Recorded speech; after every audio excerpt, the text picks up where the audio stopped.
You've experienced the Elder Scrolls series in your own way, but want to learn more about its story. Well, to get to the heart of the story, you have to go back to the beginning.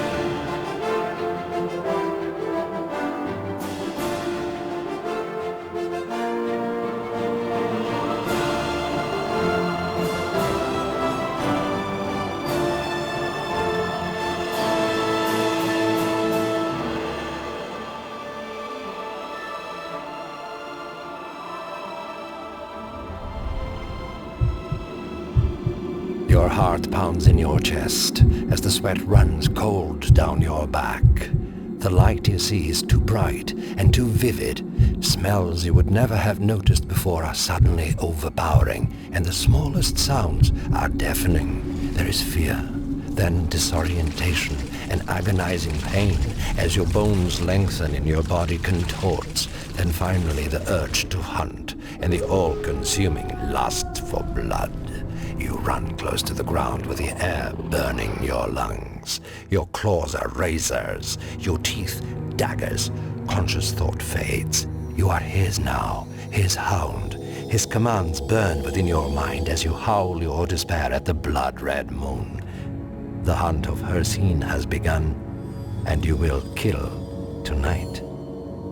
He is the father of lycanthropy, and the originator of the great hunt. He is the Father of Manbeasts, and the Huntsman of the princes. All those who hunt pay tribute to him. He is the Daedric Prince Hircine.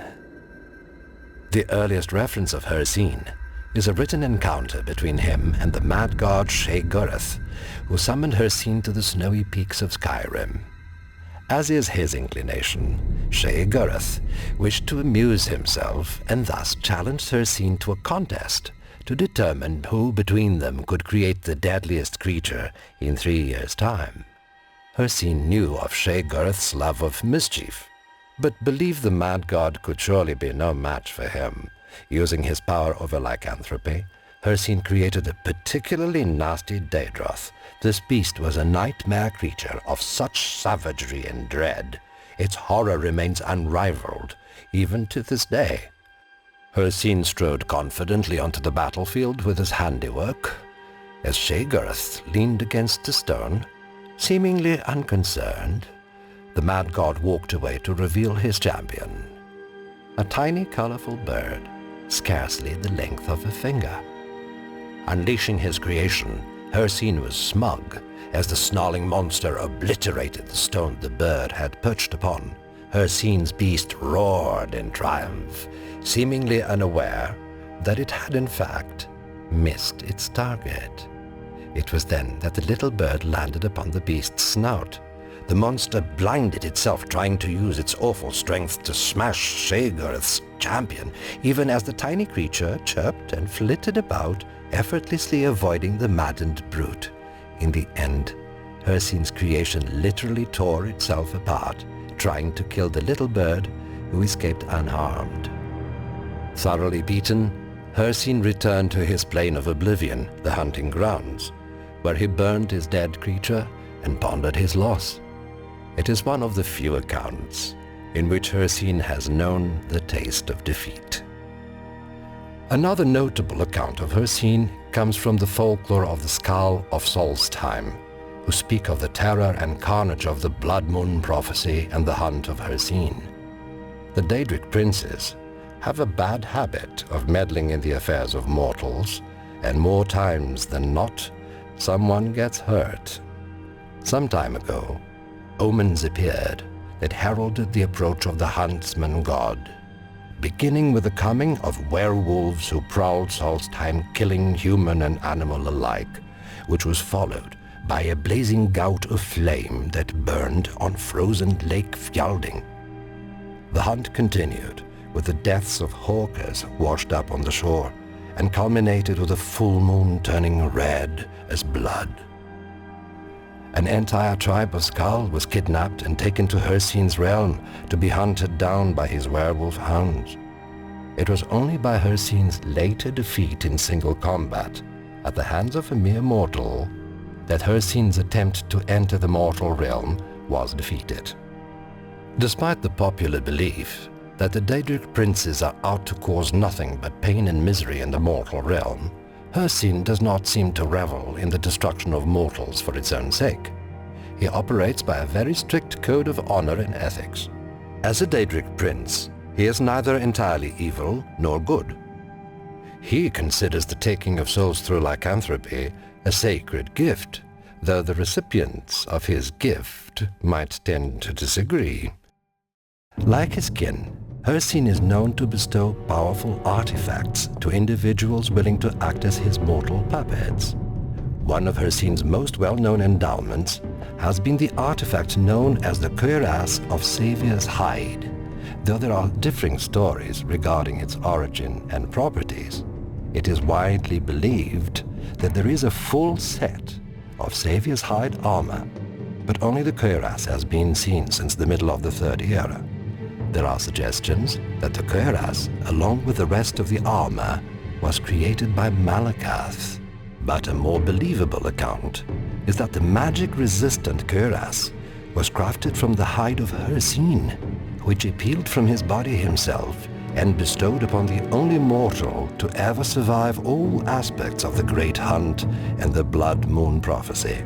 The cuirass is also necessary to wield the Spear of Bitter Mercy, a particularly mysterious item which is currently on display at the Museum of Artifacts in Mournhold. Hircine has regained possession of the cuirass on more than one occasion, using it to reward mortals who please him, as he did for the champion of Cyrodiil, who was tasked with bringing the Huntsman the horn of a unicorn. Another of Hircine's artifacts that has seen more than its share of notoriety is an unassuming trinket called the Ring of Hircine.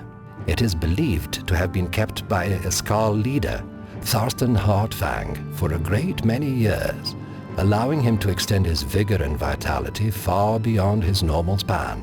Though scholars believe he may have lost the ring for a time during the events known as the Warp in the West.